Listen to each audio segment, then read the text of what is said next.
Right, welcome back. Today, I'm going to show you the Cricket 22 settings. There's quite a lot of settings here. We're just going to run through the entire thing, so if anyone wants to know like how they get something, how they change something, we can do it. Now, this is the general settings. Bear in mind, you have custom difficulties, stats, emote settings, all of this. Now, general settings is the one that you'd look at most, right? Do you want the HUD on? Do you want replays? Do you want imperial or metric? What format do you want? You know, 104 for 2 or 2 for 104. Really? In Britain, that's the way we do it. The ball trail. Basically, how realistic you want stuff to look. How hard you want the game to be as well. Stuff like assisted fielding. Like, AI selects human fields.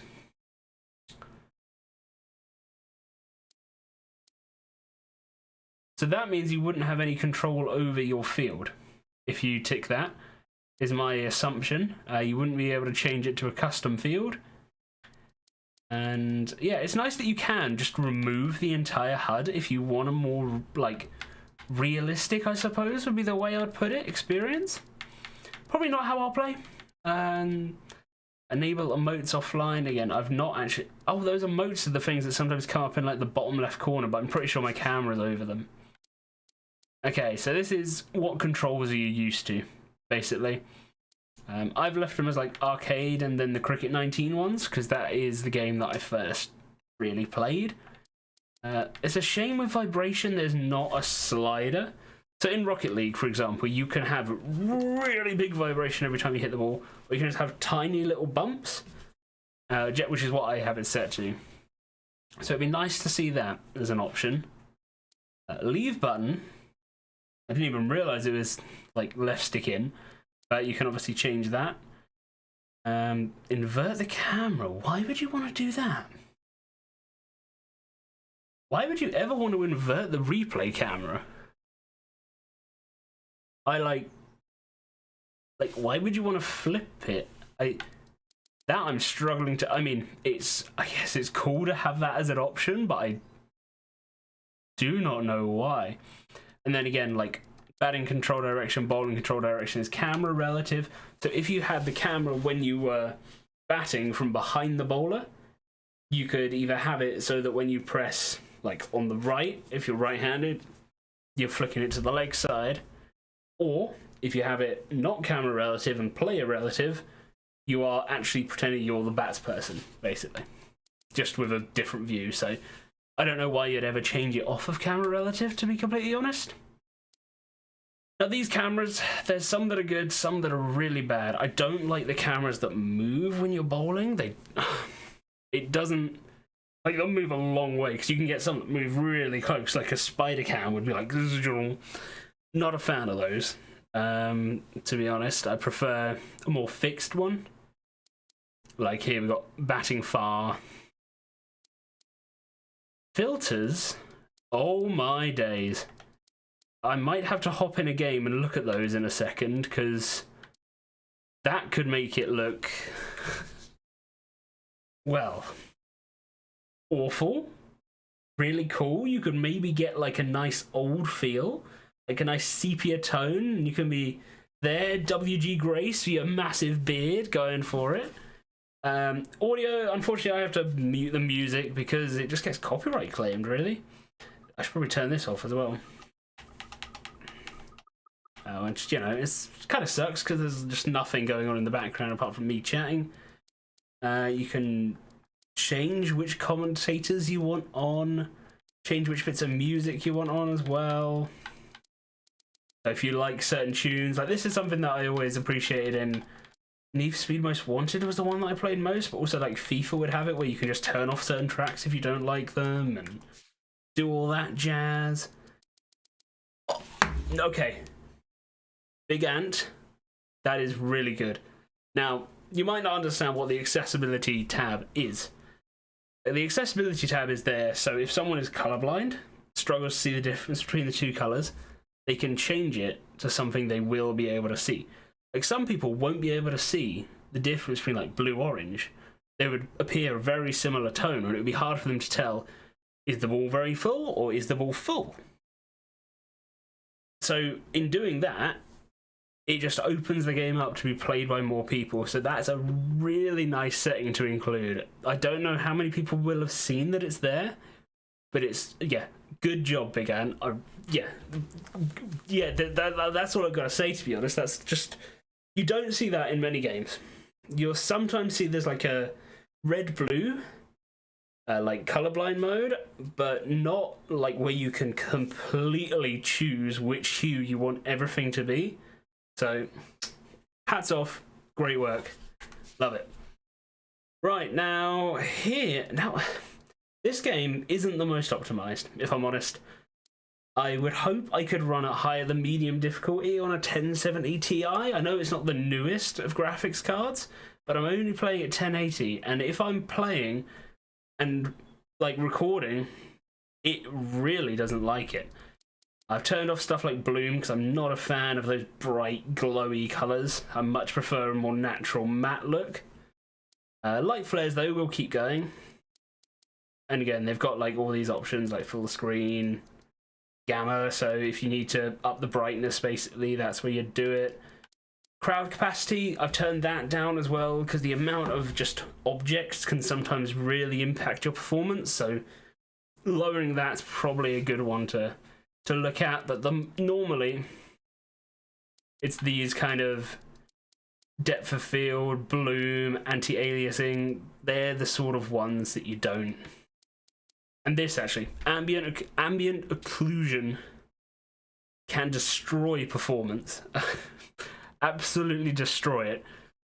That's why I've got it turned off, just so that the game runs a bit smoother, because it doesn't feel the most optimized, which is a shame. It would be good if it did run a bit better. I know the hardware's not brand new, but, you know, I'm only playing in 1080p. I'm not trying to play in 4K or anything like that. So that's the settings for, well, the general settings. Then you can just look at your controls. Custom difficulties. Now, this is cool. This is a cool thing. You can change each individual part of the difficulty. Right? So you see here, you can change like how hard it is to bowl spin, how large the window is for an ideal foot plant, like automatic appeals, all this sort of stuff. So you can literally make the game as hard or as easy as you'd like. Changing these to be 1, good luck.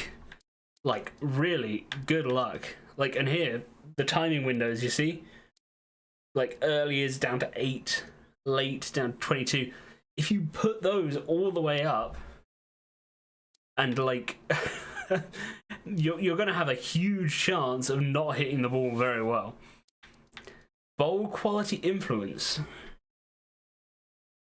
That's cool. So if the bowler has bowled it better, it will have more of an influence on how well you're able to play it. So if you get the ideal inputs in, it's going to be harder to hit it away.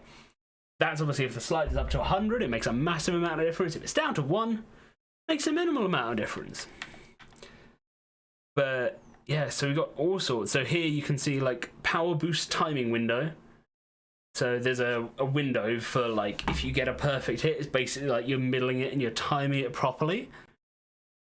That is larger for a full toss on the difficulty, and that's great because, you know, in an actual game of cricket, if someone bowls a full toss, it normally gets absolutely clobbered.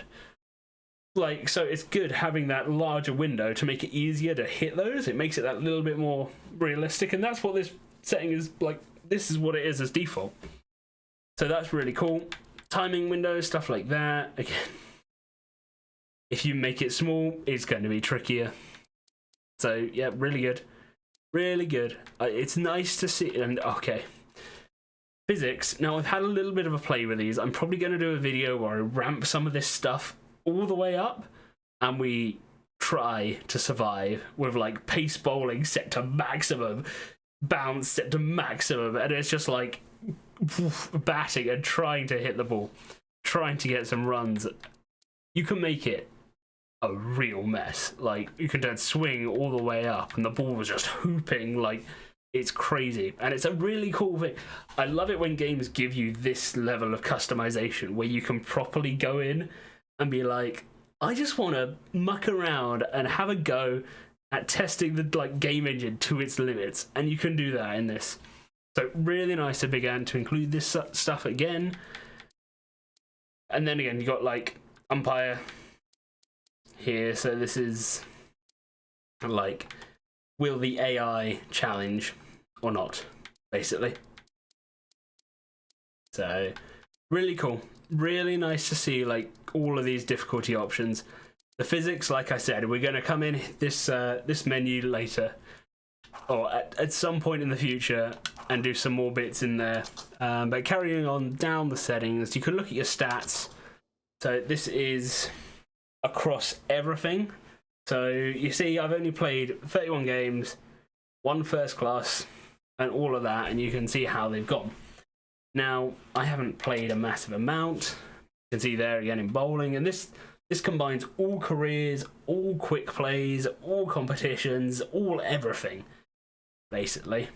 I believe including like the online challenges, because I can see 2020 listed there, and I don't remember playing 2020s before. I've taken like a bit of a break before coming back to the game, but good to see that. Emote settings. Yeah, I've seen these come up sometimes, and I think it must be like the D-pad I'm pressing, but I've not looked to see what there is. But there's like balls of different colors. How's that, people? Little drop chances. So these are here, I think, for online. If you're playing online and someone drops it, you can just spam out the hand dropped and winning. Good fun, little duck ones. Okay, that's nice. Yeah, I like it. This is just a fun little thing to have. We're not going to bother looking at that or that or that. Now, the credits, obviously, I'll let this run. Hopefully there's more than 6 people. Yeah, so this is quite big. They've got a lot of settings included there. Now, obviously, the game launched in a bit of a state. There was a lot going on that shouldn't have been. I'm just glad that now, in the time that I've played, I've not seen anything quite as bad. That's really positive to see that it's been worked on. Look at that, Michael Vaughan was an artist. Not the actual Michael Vaughan, a different one. But it's just cool to see that these guys are actually working on it and working on improving it and doing regular patches still. So nice to see. And yeah, I'm looking forward to playing more. Like I said, that physics, playing with those physics is going to be... That's going to be fun. The game's going to break, basically.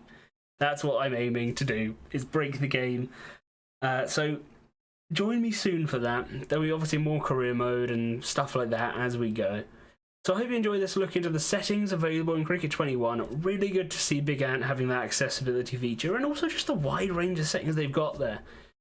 Like I said, it would have been nice just to see a like vibration slider, so that you don't have your hands like shaken off whenever there's a vibration, just to, like, so you can minimize it and just have like subtle feedback. That would be a good thing to see. But yeah, apart from that, pretty good. If I'm honest, there's a lot of settings there, and it's just nice, right? I've said this so many times already, but it's nice to see a company give you freedom to use their engine and just experiment and play in it, right? Not to just have to use one set of rules and play with that. You can change the ball to bounce faster, you can change the difficulty, you can do whatever. I need to look at the filters. I forgot that. So I've done this big outro, and now we're going to be looking at the filters.